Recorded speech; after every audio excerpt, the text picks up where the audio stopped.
በአጽንኦት መናገር የምፈልገው ያ ሰው ግብረ ሰዶማዊ ተደፍረውም ወደዚህ ነገር ውስጥ የሚገቡ ሚስቶች ጥቂት አይደሉም። የወንድማማች ግንኙነት በወሲባዊ ልቅነት ላይ የተመሰረተ ወንድማማችነት ነው። ግብረ ሰዶማዊ ሆኖ ደግሞ ይህን የወሲባዊ ልቅነት ህይወት አለመለማመድ ክህደት ነው፣ ካዲ ብሎ በግልጽ ተናግሯል። ልክ ግን ሰው ሲሄድና ጭር ሲል ተራ በተራ እያስገባ ይደፍራል። 15 ልጆች ያህል እንደደፈረ አስታውሳለሁ። የሃይማኖት ተቋማት በዚህ ጉዳይ ዋናውን ሚና መጫወት እንደሚጠበቅባቸው እነሱ ናቸው።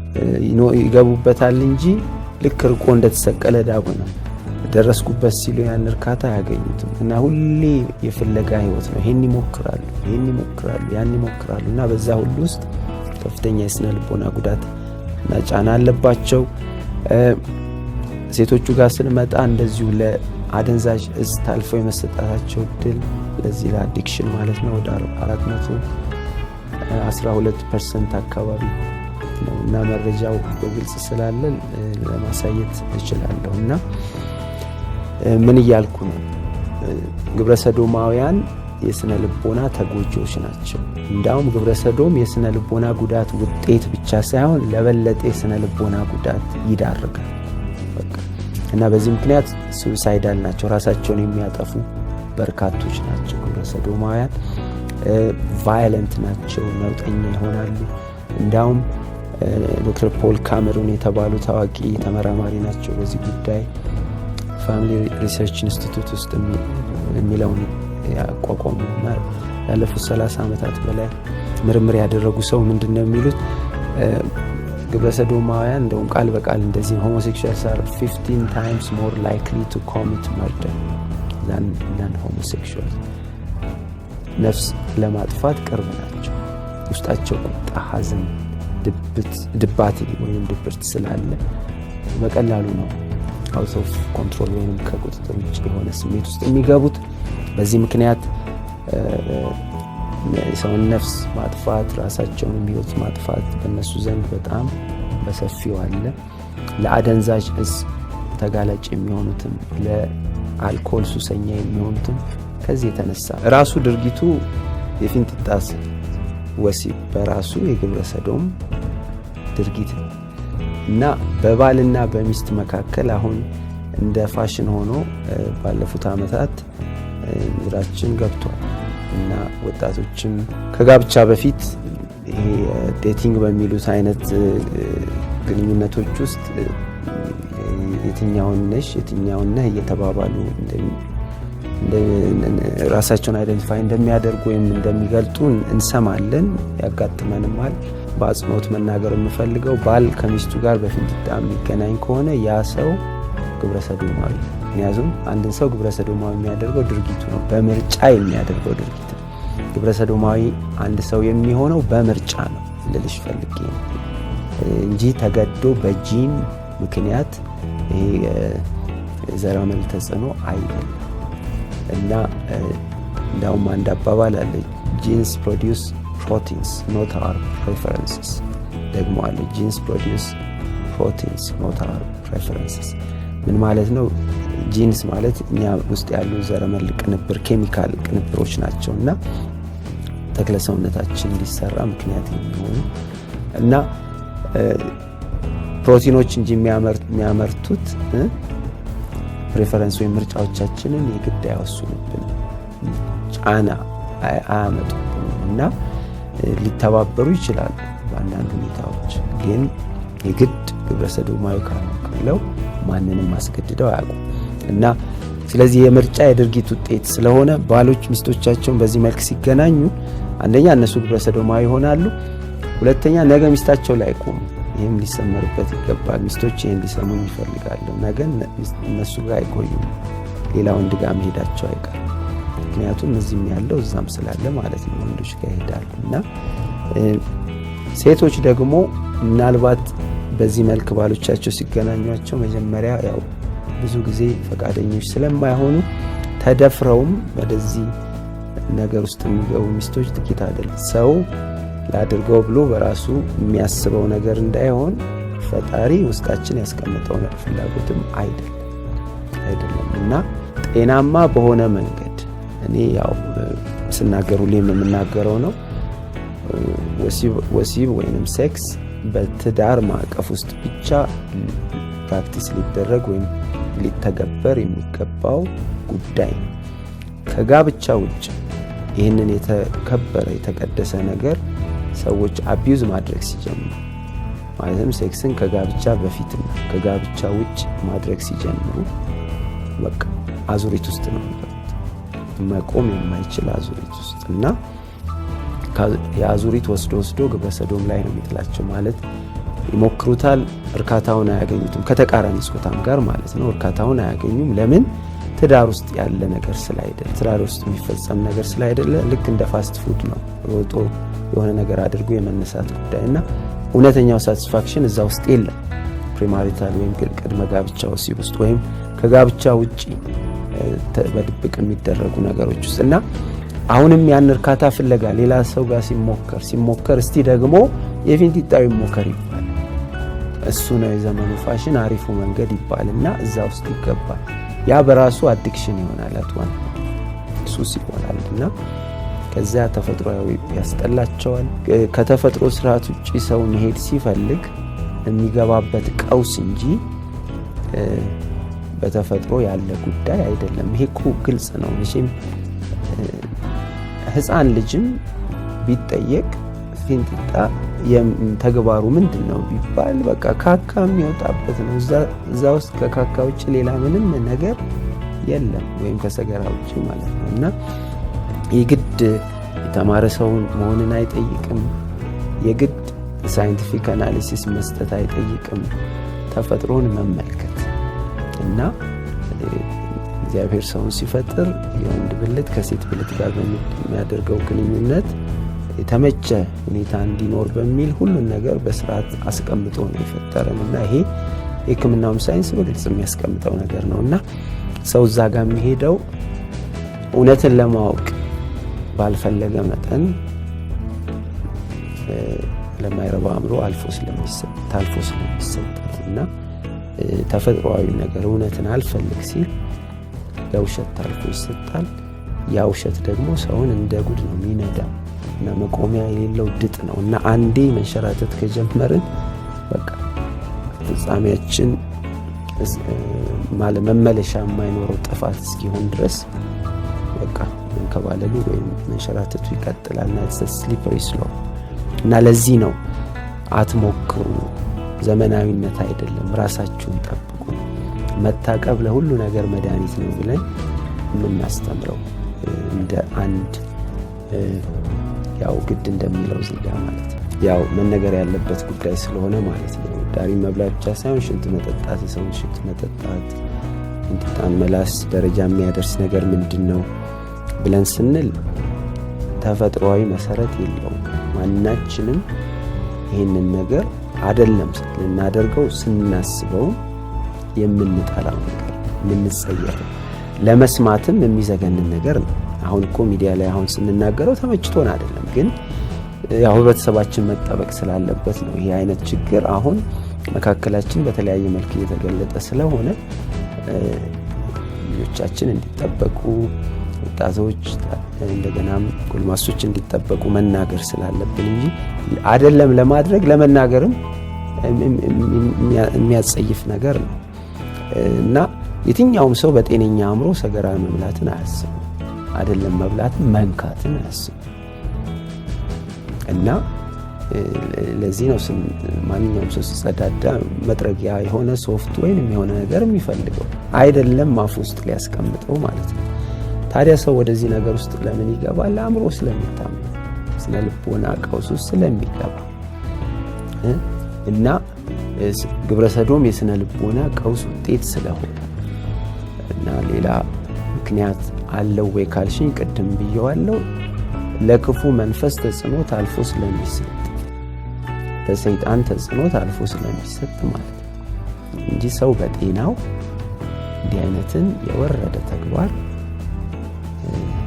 ለማድረግ ራሱን አሳልፎ አይሰጥም። እና ከዚህ አይነት ነገር ሰዎች ነፃ ሲወጡ መጀመሪያ የሚሆኑት ነገር ከእንቅልፍ የመባን ያህል ምን ነክቶኝ እንዲህ ሲሆን የነበረው ይህንን በተግባር የገጠመኝ ነገር ነው እና ምን ነክቶ ምን ሆኜ ምን አይነት ጉድ ውስጥ ነው የነበርኩት እና እግዚአብሔር ከምን ጉድ ነው ያወጣኝ ብለው ሲናገሩ በጆሮዬ ሰምቻለሁ። ግብረ ሰዶማውያን በባህሪያቸው ወንድ ልጅ ደፋሪዎች ናቸው። ከሶስት አንዱ ጥናት እንዳረጋገጠው እንዳውም በዚሁ አጋጣሚ ብናገረው ጥሩ የሚሆነው ራሱ አንድ ግብረ ሰዶማዊ የሆነ ጸሐፊ የተናገረው ነገር ነው። ጋብርኤል ሮቴሎ ይባላል። በጻፈው መጽሐፍ ውስጥ ምን ብሎ ተናገረ? ግብረ ሰዶማውያን መካከል ያለው ግንኙነት የወንድማማች ግንኙነት በወሲባዊ ልቅነት ላይ የተመሰረተ ወንድማማችነት ነው። it's a brotherhood based on sexual promiscuity እና ግብረ ሰዶማዊ ሆኖ ደግሞ ይህን የወሲባዊ ልቅነት ህይወት አለመለማመድ ደግሞ በቃ የለየለት ክህደት ነው፣ ከሃዲነት ነው ብሎ በግልጽ ተናግሯል። እና ግብረ ሰዶም ወሲባዊ ልቅነት ነው ብሎ ነው ያመነው ራሱ ግብረ ሰዶማዊ የሆነ ሰው ማለት ነው። እና ሴክሹዋል ፍሪደም የሚሉት አጀንዳ አላቸው። በነገራችን ላይ እሱንም መናገር ተገቢ ነው በዚሁ አጋጣሚ። እና የግብረ ሰዶም አጀንዳው ዋናው ምንድነው? ሰውን ሁሉ በቃ ወሲባዊ ነፃነት ማጎናጸፍ፣ ሰው እንደ ልቡ ሴክስ መፈጸም እንዲችል ማድረግ እና እግዚአብሔር በሕገ እግዚአብሔር ውስጥ ያስቀመጠውን ያንን ክልከላ ደርምሶ ማጥፋት፣ ወሲብ በጋብቻና በጋብቻ ውስጥ ብቻ ይሁን ተብሎ በእግዚአብሔር ሕግ የተቀመጠውን ያንን ስርዓት ማጥፋት። ለምን? የነሱ አጀንዳ በቃ አሸናፊ ሆኖ የሚወጣው በዚህ መንገድ ብቻ ስለሆነ ነው። እና ከዚህ የተነሳ በአንድ ሰው አይረጉም። ይህን ልጅ ፈልጌ ነው ባለኝ መረጃ አንድ ግብረ ሰዶማዊ በአመት እስከ 1000 ሰው ሊቀይር ይችላል። እንዳውም አንዳንዶች ከዛም በላይ በአማካይ ነው ምልሽ። 1000 አማካይ ሲባል ያው አቨሬጅ ነው። ከ1000 ሰው ጋር ይወጣል። ስለዚህ በአንድ ሰው መርጋት አይችሉም። ካዩት ሰው ሁሉ ጋር ተመሳሳይ ጾታ ሁሉ ጋር በቃ ወንድ አዩ ማለት የሚቀጥለው ሐሳብ ምንድነው? ከዛ ሰው ጋር ይሄንን ማድረግ። እኛም ሀገር እኮ ብዙ ንግግርም የለም። አንዳንድ ቦታ የነሱ ክለቦቻቸው ውስጥ በቃ ገብቶ መጠቃቀስ ብቻ ነው። ቁጭ ብሎ የሚጠብቃለ፣ አንዱ ይገባል፣ አይን ይጠቃቀሳሉ፣ ተያይዞ መጸዳጃ ቤት መሄድ ወይ ቢበዛ መታጠቢያ ቤት፣ የህዝብ መታጠቢያ ቤቶች መሄድ ነው የምናውቃቸው ቦታዎች። እና ይሄ ነው እና ወንድ ልጅ አይተው ማለፍ እንደማይችሉ ሌላው ማረጋገጫ በተለይ ህፃናቶችን አሜሪካ ውስጥ ድርጅት ሁሉ አቋቁመዋል። ናምብላ የሚባል ናምብላ ማለት ምህጻረ ቃል ነው። ኖርዝ አሜሪካ ቦይ ሜን ላቭ አሶሲዬሽን፣ ቦይ ሜን ላቭ አሶሲዬሽን፣ ሜን ቦይ ላቭ አሶሲዬሽን ናምብላ። ምንድነው ሞቶው የዛ ድርጅት ወይም መፈክሩ? ሴክስ ቢፎር 8 ቢፎር ኢትስ ቱ ሌት። ሴክስ ቢፎር 8 ቢፎር ኢትስ ቱ ሌት ምን ማለት ነው? ጊዜ ሳይረፍድብን ቶሎ ቶሎ እያልን ከ8 ዓመት በታች ካሉ ህፃናት ጋር ወሲብ እናድርግ። በቃ ከነሱ ጋር ማድረግ ነው አሪፉ የተባለ። እኛም ሀገር በሴክስ ቱሪዝም የሚመጡ አሉ ከውጭ ድረስ የኢትዮጵያን ወንድ ልጆች ለመገናኘት ማለት ነው። በቃ የኢትዮጵያ ወንድ ልጆች ደናግላል ናቸው ይላሉ። ምንድነው በእነሱ አባባል የድንግልና መገለጫ ፊንጢጣቸው አልተንቦራቀቀም ለማለት ነው። እና አንድ ቢዝነስ ሆኗል ሴክስ ቱሪዝም። ደላሎች አሉ፣ ወንድ አቅራቢዎች እዚሁ አዲስ አበባ ከተማ ውስጥ እና ሲመጡ እነሱን ኮንታክት አድርገው ያው አንድ ልጆችን እና ልጅ ደፋሪ ናቸው በባህሪያቸው። ወንድ ልጅ አይተው ማለፍ አይችሉም። በዚህ ምክንያት ፒዶፋይልስ ናቸው ወይም ፒዶፊሊያ ያራምዳሉ። ምን ማለት ነው? ቃሉ ራሱ ፒዶፊሊያ ማለት ልጅን መውደድ፣ ፒዶ ልጅ ነው፣ ፊሊያ መውደድ ነው። ፒዶፊሊያ ህፃናትን አይተው ማለፍ አይችሉም ሳይደፍሯቸው። እና አሁን ከተማችን ውስጥ ትልቅ ስጋት ያለው ካለፈው 10 ዓመት ጀምሮ በሚዲያ ላይ ሲነገር ያለ ችግር ነው። አዲስ አበባ ውስጥ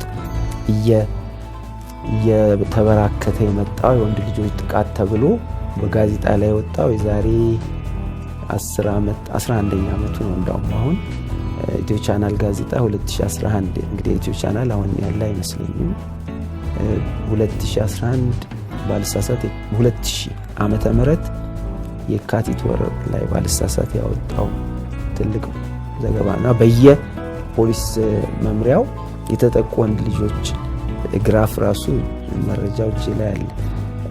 ይሄ እንግዲህ የመጡት ናቸው መጥተው ሪፖርት ያደርጉ ተደፍረው በየጥጋጥጉ በፍርሃት ተሸብበው ያሉ ብዙዎች ናቸው። ምክንያቱም ሲደፍሯቸው አስጠንቅቀው አስታውሳለሁ። በቅርብ ጊዜ ሰማሁት ነው። 2 ዓመት ያልፈዋል። ኮንዶሚኒየም አካባቢ የሚኖሩ ልጆች ናቸው። ወላጆች ለስራ ሲሄዱ የ14 15 ዓመት ልጅ ይመስለኛል እየሰበሰበ ያጫውታሉ ወንድ ልጆችን እና በጣም ጥሩ ባህሪ ያለው ተወዳጅ ልጅ ሆኖ ነው የሚታሰበው ወላጆች ዘንድ። ልክ ግን ሰው ሲሄድና ጭር ሲል ተራ በተራ እያስገባ ይደፍራል እነዛን ልጆች እና 14 15 ልጆች ያህል እንደደፈረ አስታውሳለሁ። ይሄ ከአመታት በፊት ነው 5-6 ዓመት በፊት። ግን በቅርብ ከአመት በፊት የሰማሁት ደግሞ እንደዚሁ 7 ልጆችን ያውም የ4 የ5 መረጃ ዩኒቨርሻል ሚዲያም ላይ ወጣ ጉዳይ ስለሆነና ይህም 10ዎቹ ዕድሜ ላይ ያለ ታዳጊ ልጅ ነው የደፈራቸው። ከየት አመጣው? ይህን ወይ ከፊልም ነው ወይ ተደፍሮ ነው። እሱም አንድ ቀዶ ሕክምና ባለሙያ እንደመሆኔ የፊንጢጣ ችግር ኪንታሮት በሽታ አሁን ብዙ ሰው የሚቸገርበት ጉዳይ ነው እና እንዲህ አይነት ችግር ኖሯቸው ሰዎች ሲመጡ በቃ አንዱ መጠየቅ እየተገደድን ያለነው ነገር የፊንጢጣ ወሲብ ወይም ሴክስ ታደርጋለህ ወይ የሚልንም እንደየሁኔታው መጠየቅ እየተገደድን፣ በተለይ ወጣቶች ከሆኑ ግን አዋቂዎችም ጋር ችግር እንዳለ እናውቃለን። እና ለምንድነው የፊንጢጣ ወሲብ አንዱ የሚያስከትለው ከፍተኛ ጉዳት ምንድነው? ኪንታሮት በሽታ ያመጣል፣ ፊስቱላ በሽታ ያመጣል። ፊስቱላ ሴቶች ላይ የምናውቀው ፊስቱላ ሳይሆን ወንዶችም ሴቶችም ላይ የሚከሰት ፊንጢጣ አካባቢ የሚከሰት ቀዳዳ የሚፈጠር ቀዳዳ አይነ ምድር የሚያስወጣ ወይ መግል የሚያስወጣና በዛ ምክንያት ብዙዎች እየተሰቃዩ ነው። ይህን ስል ኪንታሮት እና ፊስቱላ ያለበትን ሁሉ ሰዶማዊ ነው ወደ ማለት ድምዳሜ እንዳንደርስ ደግሞ ጥንቃቄ ያስፈልጋል። ግን ግብረ ሰዶማውያኑ ዘንድ ይሄ በከፍተኛ ቁጥር የሚከሰት ጉዳይ ነው። ሌላው የፊንጢጣ ካንሰር፣ የፊንጢጣ ወሲብ ለካንሰር ያጋልጣል። ህብረተሰቡ በደንብ እንዲሰማኝ እፈልጋለሁ። አሁን ትልቅ ችግር እንደ ሀገር የገጠመን ጉዳይ የፊንጢጣ ወሲብ ጉዳይ ስለሆነ ዘመናዊነት አይደለም፣ ፋሽን አይደለም፣ የመዘመን ምልክት አይደለም፣ የመውረድ ምልክት ነው፣ የሞት ምልክት ነው። ካንሰር ያመጣል እና አርፎ መቀመጥ ብቻ ነው የሚበጀውና እንዳውም ባለኝ መረጃ እስከ 84 እጥፍ ለፊንጢጣ ካንሰር ያጋልጣል። ፐርሰንት አይደለም እጥፍ፣ በጣም ብዙ ቁጥር ማለት ነውና ለፊንጢጣና ለታችኛው አንጀት ክፍል ካንሰር ያጋልጣል። ግብረ ሰዶማውያን በዚህ እንደሚሞቱ እራሳቸው ያውቁታል። ቅርብ ጊዜ የሰማሁት መረጃ ይህንን የሚያሳይ ግብረ ሰዶማውያኑ ሶሻል ሚዲያ ላይ ለቀቁት ማለት ነው። እና የነሱ ዋና የነበረ አንድ ወጣት በ22 ዕድሜው በአንጀት ካንሰር እንደሞተ የምናውቀው ጉዳይ ነው። እና ሌላው የሚያመጣው ችግር የፊንጢጣ መላላት፣ መንቦራቀቅ ጡንቻ ነው ብያለሁ። ፊንጢጣ መቆጣጠሪያ እግዚአብሔር የፈጠረው በጣም ጥንቃቄ የሚፈልግ አካል ነው። ያንን ግን ለዚህ አይነት የወሲብ ልምምድ ሲጠቀሙበት፣ ወሲብ ለሚሉት ልምምድ ሲጠቀሙበት ርኩሰት ነው ብያለሁ። የሚሆነው ነገር ይላላል። ጡንቻው እየተበተነ ይመጣል። አሁን ከተማችን ውስጥ ዳይፐር የሚጠቀሙ አዋቂዎች አሉ ብልሽ ታምኛለች? ዳይፐር አርገው እንደ ህፃን ወዲያ የሚሉ ለምን? መቆጣጠሪያቸው የማይሰራ ስለሆነ። እኛ ሀገር መኖሩን አላውቅም። በውጭ ዓለም ደግሞ እንደ ቡሽ አይነት ነገር ፊንጢጣ ላይ የሚጨመር ለማፈኛነት ማለት ነው። እነዚህ ሁሉ ስቃይ ውስጥ እየገቡ ነው። እንግዲህ አካላዊ ጤናን አጎናጽፏቸዋል ግብረ ሰዶም በጭራሽ። ላይፍ ስታይልም አይደለም፣ ዴዝ ስታይል እና ይሄንን ህብረተሰባችን ማወቅ አለበት፣ ትውልዱ ማወቅ አለበት። እንዳውም አሁን ዘመናዊነት ሆኗል ብዬሻለሁ። ፊንጢጣ ወሲብ ጌይ ባውል ሲንድሮም የሚባልን በሽታ ያመጣል። አንጀት የውስጥ አንጀታችን ክፍል እንዲቆስል እንዲያመረቅዝ ያደርጋል። ለተለያዩ በሽታዎች ስለሚጋለጥ ማለት ነው። አንጀታችን ራሱ የአፍ ወሲብ ስለሚለማመዱ ከዛ የተነሳ የጉሮሮ ጨብጥ፣ የጉሮሮ ቂጥኝ ሁሉ ይዛቸዋል በሰዶማውያን። አንጀትም ላይ ደግሞ ተመሳሳይ ችግር፣ የአንጀት ጨብጥ፣ የአንጀት ቂጥኝ የሚባል ችግር አለ ከነሱ ጋር። ያው አሜባው፣ ጃርዲያው ሲጨመር የሁሉ አንጀታቸውን ያቆስላል። ያ የሚበላ ስሜት ብለው የሚገልጡት ያንን የህመም ስሜት እና ለዚህ መፍትሄው ተመልሶ መደረግ ሳይሆን ማቆም መታከም እንደሆነ ግብረ ሰዶማውያኑ ሊያውቁት ይገባል። ሌላው ጉዳት HIV ኤድስ ነው። እሱን ሳልናገር ማለፍ የለብኝም። የፊንጢጣ ወሲብ 17 እጥፍ፣ የቅርብ ጊዜ ጥናት ውጤት ነው። 17 እጥፍ ፐርሰንት አይደለም፣ እጥፍ ማለት ኤክስፖኔንሻል በጣም ብዙ ማለት ለHIV ያጋልጣል። ለምን? በዛ አጋጣሚ ያለው ፍትጊያ ሴክስ በሚሉት እኩይ ተግባር ውስጥ ያለው ፍትጊያ ብዙ መላላጥ ያመጣል እና ቫይረሱ በቀላሉ ነው ወደ ውስጥ የሚገባው። ዘር ፈሳሹ አንጀት ላይ ሲፈስ በሽታ የመከላከል አቅም ያዳክማል። ይህን ጥናት ያረጋገጠው ነገር ነው እና ኢትዮጵያ ውስጥ አሁን HIV አዲስ አበባ እንደ ኤፒዴሚክ ወይም ወረርሽኝ ደረጃ ላይ እንደደረሰ መረጃዎች አሉ። ያው ይፋ ከሆነ ቆይቷል። ለምን ቢባል አንዱና ዋነኛው ምክንያቱ እሱ የግብረ ሰዶማዊ ልምምዶች ከወንድም ከሴትም ጋር የሚደረጉ ግንኙነቶች ይህንን ጥናቶች እያሳዩ ከነበር ዓመታት ተቆጥረዋል እና ግን ትኩረት አልተሰጠውም። አሁንም HIV እየተከላከልን ያለንበት መንገድ ድሮ የተለመደውን እንጂ አሁን CDC የአሜሪካ በሽታ መቆጣጠሪያ ድርጅት ራሱ በግልጽ ግብረ ሰዶማዊ ግንኙነቶች ናቸው በዋነኝነት ለHIV 61% አዳዲስ HIV ኢንፌክሽኖችን የሚያመጡት ብሎ በግልጽ በዌብሳይቱ ላይ የዘገበው እውነታ ነው። ሌላው አካላዊ ጉዳት በተለይ ሴቶች ላይ የጡት ካንሰር። ሴት ሰዶማውያን ከ3 አንዱ የሚሞቱት በጡት ካንሰር መሆኑ መታወቅ አለበት። ለምን? መውለድ እምቢ ስላሉ ስለማይፈልጉ። ሴት በባህሪዋ በተፈጥሮዋ ስትወልድ በጡት ካንሰር የመያዝ ዕድሏ ይቀንሳል። ይህን ስል አግብታ ትውለድ እያልኩ ሆኖም ሊሰማበት ይገባልና አግብታ ስትወልድ በጡት ካንሰር እና ስታጠባ በጡት ካንሰር የመያዝ ዕድሏ ይወርዳል። ፕሮቴክቲቭ ኢፌክት አለው ማጥባት፣ ወልዶ ማጥባት። ግብረ ሰዶማውያን ግን በአመፅ ይህንን እግዚአብሔር የቸራቸውን ነገር እምቢ ብለዋል እና 33% ግብረ ሰዶማውያን ሴቶች በጡት ካንሰር ነው ሌዝቢያኖች። ይሄ ታዲያ እኛ ሀገር ውስጥ አለ ወይ? በጣም አለ። እንዳውም ኮሚኒቲ ፈጥረው በየትምህርት ቤቱ አሁን አንድ ማቀው ስሙን ብጠራው የምታውቁት ትምህርት ቤት የግል ትምህርት ቤት ታዋቂ የግብረ ሰዶማውያን ክለብ ሁሉ አለ እዚሁ ከተማ ውስጥ። እኛ ግን ኢትዮጵያውያን ቆም ብለን ማሰብና ይህን ጉዳይ ኃላፊነት ወስደን መቃወም መዋጋት አለብን። ግብረ ሰዶማውያኑን ማለት አይደለም፣ ግብረ ሰዶም መለየት አለብን። ስለ ግብረ ሰዶማዊነት ስናወራ መለየት ያለብንን 2 ነገሮች ግልጽ ማድረግ አለብን።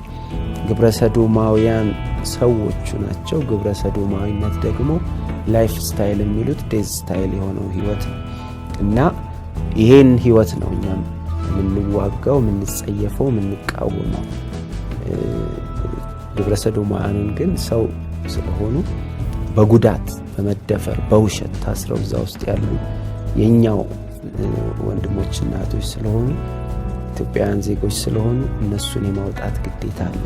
በዚህ መንፈስም ነው በዚህ ዓላማም ነው ይህ ፕሮግራም እየተካሄደ ያለው እንጂ ሰዎቹን የመቀጥቀጥም አይደለም። ያ ሰብአዊነት አይደለም። የምንከተለውም ሃይማኖት መሰረት የሆነው መጽሐፋችንም ይህንን አይመክረንም እና ግን ከዚህ እንዲወጡ እውነትን ማወቅ ስላለባቸው ስለምንወዳቸውም ነው እውነቱን ግልጽ አድርገን የምንለው። ከዚህ ህይወት መውጣት እንደሚቻል በተግባር ስላየው አሁንም የዚህ ኢንተርቪው ወይም የዚህ ውይይታችን ዋናው መልእክት ሲጠቃለል ግብረ ሰዶማውያን ከዚህ ካላችሁበት ህይወት መውጣት ትችላላችሁ የሚል ነው እና 3 ነገሮች ግን ያው መሟላት አለባቸው። አንደኛው በመውጣት ሂደት የሚያግዝ የሚያገለግል ተቋም ሊሆን ይችላል ወይንም ደግሞ ግለሰብ ያስፈልጋል እና በዛ ውስጥ ደግሞ በጉዳዩ ላይ ትኩረት ሰጥተው የሚሰሩ ሸክም ያላቸው፣ ምክንያቱም ጉዳዩ ትዕግስት እና ጥበብ የሚጠይቅ ስለሆነ የአይነት ሸክም ያላቸው ሰዎች ያስፈልጋሉ በዛ ተቋም ውስጥ። ሁለተኛው ደግሞ ሰዶማዊ የሆነው ሰው ራሱ ከዛ ለመውጣት ፍላጎት ማሳየት አለ።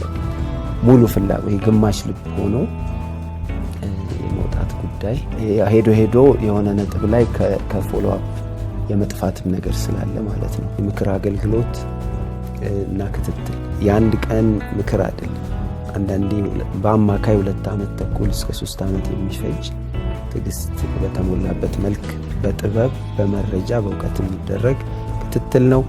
ጥናቶች እንዳረጋገጡት ደግሞ 3ኛው ለዚህ ነገር በጣም ረጅ የሆነ ኮምፖነንት ወይም ደግሞ ግብአት መንፈሳዊ ገዛ መታከል አለበት። ይህ ልናወጣው ማንችለው ጉዳይ ነው። ለምን?